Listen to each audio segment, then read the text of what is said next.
We're going to try it. We are going to try it.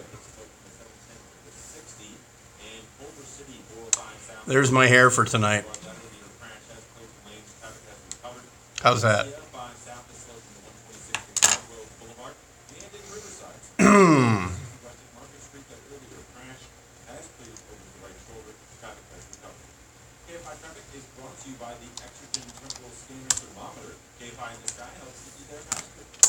That's my hair tonight. I forgot, where's the mic?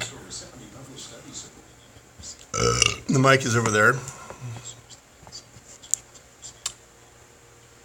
Look at the new KFI studio print. See this stupidity?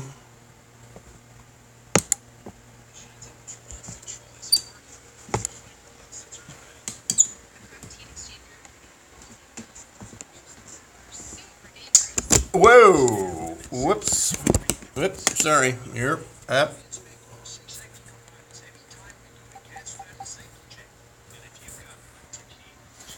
Maybe I will go like that.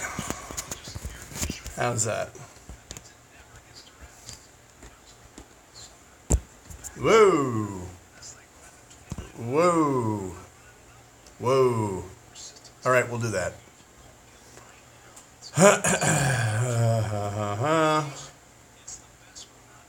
Case anyone cares, my Cougars lost and lost big tonight.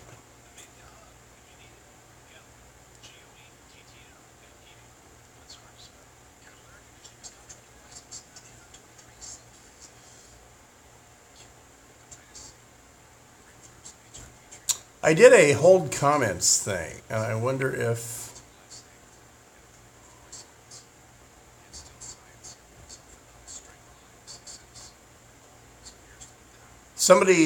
someone type something. I want to see if I'm getting comments. I think I did hold objectionable comments, which may not be all the comments. Oh, okay, good to go. I can see comments. 125,000 here in California enrolled in clinical trials to help find new breakthroughs, one of which might save their life. Is it good? Of course. Welcome to the future of medicine for all of us. I gotta get a bumper ready. A message from America's biopharmaceutical companies. Visit goboldly.com.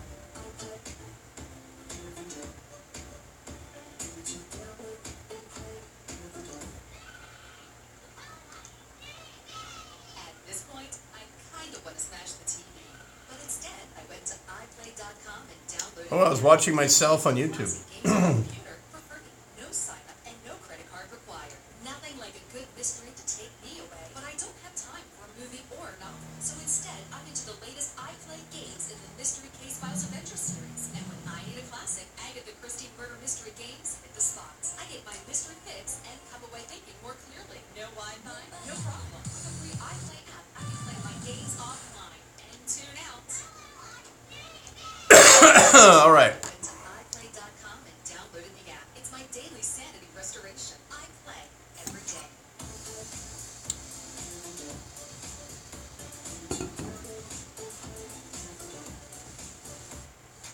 KFI AM 640. An iHeart radio station. Home of KFI in the sky.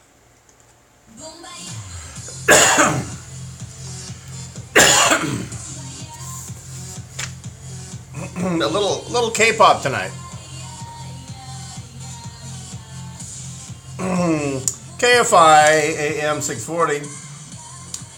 More stimulating talk. It is a Dark Secret Place. Brian sits in here until midnight live, and then back tomorrow night for Super Hyperlocal Sundays there at 8 p.m. Anyway, the film Churchill it's worth a pilgrimage if you're down in Orange County or Ventura or whatever. I know it sucks. You got to go to Hollywood, to the ArcLight. You got to go to the Landmark. But really worth it. I guess I wouldn't send you there, especially not to Hollywood, or as I like to say, Holly weird. It's a trek, and I made a trek. It was 70 miles one way for me. and met a buddy who came up from Azusa and a Southern California automotive racing legend, but I won't say his name, and also a Churchill file. And so we went and saw 9:30 a.m. Showing of it, and it was terrific. He wasn't as deep in the weeds as I am, but so the reason that I'm, if you're expecting this movie where, Churchill signs the side of a Spitfire and says, right, go come back with the Bosch scalp or something like that. It's not what happens, because that's not what Churchill did. But what happened, if you probably have heard the name Neville Chamberlain. Neville Chamberlain was the Tory, the Conservative Prime Minister, who famously in 1938 came back from Munich with a worthless piece of paper that Adolf Hitler signed, saying that his territorial ambitions in Europe had been satisfied and that you can count on him as a peaceful neighbor and a darn good European and the whole thing. And of course, he, as they say, came a cropper when Hitler invaded Poland and Britain went to war with Germany. And normally you might think, well, that's the end of that chap now, isn't it? He resigned. Well, here's the thing about Chamberlain. The war started for the British and the French, and nothing happened. Hitler invaded Poland, took him all of 3 weeks, and then Stalin invaded the eastern part, and then nothing happened. Now it's late September 1940, and October of 1940 comes along. Nothing happens. November comes along. Nothing happens. December comes along. Stalin invades Finland. And if you were looking for a quick way to lose about 300,000 of your own men in the dead of winter against a ferocious but tiny enemy, Stalin picked the right thing to do, and it was invade tiny little Finland. And that was odd. The world looked at it and said, who do we fight first? Is Stalin the bigger bastard than Hitler, or what? That was called the Winter War, and by March of 1940, the Russians and the Finns had come to an armistice, and the Finns agreed that Russia had just eaten 300 square miles of Finland. And so in the meantime, though, there's no war in Western Europe. December of 40 comes along, or 39 comes along, and the Germans are occupying Poland. But they're not heading east. They're not attacking Stalin. And they redeploy their army back into Germany. But then again, if you go back into Germany, you're now bordering France, Holland, and Belgium, which is convenient.